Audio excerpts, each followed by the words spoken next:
Isang ordinaryong araw sa loob ng operating room. Isang hindi pangkaraniwang laban ang isinasagawa, hindi lang para sa kaginhawaan ng pasyente, kundi para sa kanyang buong kalidad ng pamumuhay.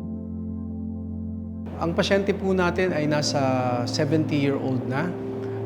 Siya ay may tinatawag namin na inguinal hernia or sa salita natin is luslos sa may singit. Okay. Ang luslos or hernia ay lumalabas na bituka or kapraso o lining ng bituka sa abnormal opening sa abdomen o doon sa malapit sa singit. Ang ibig sabihin nun, yung muscle layer ng abdomen ay may depekto.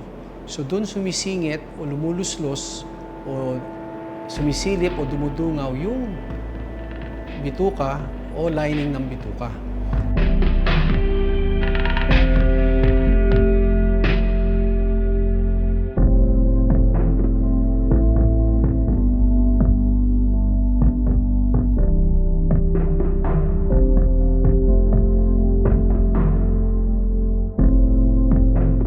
So ang gagawin natin is inguinal herniorrhaphy with mesh repair. Ang unang mararamdaman ng pasyente sa lalaki po ito ay may makakapa sila na bukol na malambot na labas-pasok yon.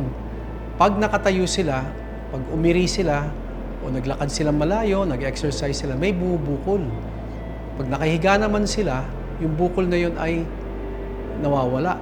Tawag kasi rito ay repair or hernia repair. Ibig sabihin, yung depekto sa muscle layer ng abdomen dapat i-repair natin o siguro pwede natin sabihin tagpian ng mesh para hindi na lumuslos o lumuwa yung bituka na o pwedeng lumabas-pasok. Kasi ang magiging komplikasyon yan sa darating na buwan, baka maipit yung bituka. Baka mabulok yung bituka kung walang blood supply, lalo na pag naipit siya. So, gusto natin iwasan yung mga komplikasyon na yun. Pero sa likod ng bawat matagumpay na operasyon, may isang matibay na haligi, ang surgical team. Mula sa urologist na nangunguna sa procedure hanggang sa bawat miyembrong kumilos ng sabay-sabay, may dedikasyon at disiplina sa bawat hakbang. Pinaka-importante ay sa lahat ng sakit, lalo-lalo na sa mga bukol, habang maagapan or mabigyan ng lunas, lalong-lalo na mapa-check up siya o kumonsulta siya sa doktor para malaman, yan ba ay pwedeng obserbahan lang, yan ba ay pwedeng gamutin, or kailangan tanggalin yung bukol na yon at mabigyan ng karapat-dapat na lunas kaagad-agad.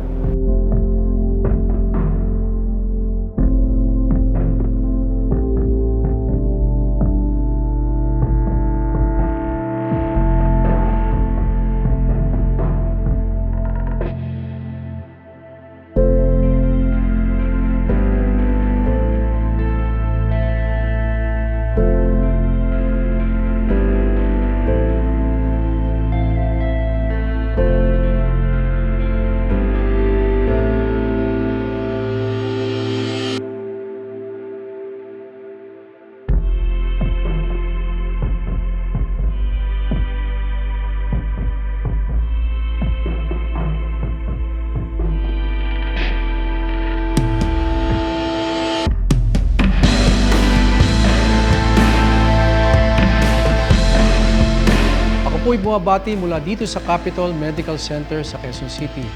Ako po si Dr. Reginald Bautista, isang urologist.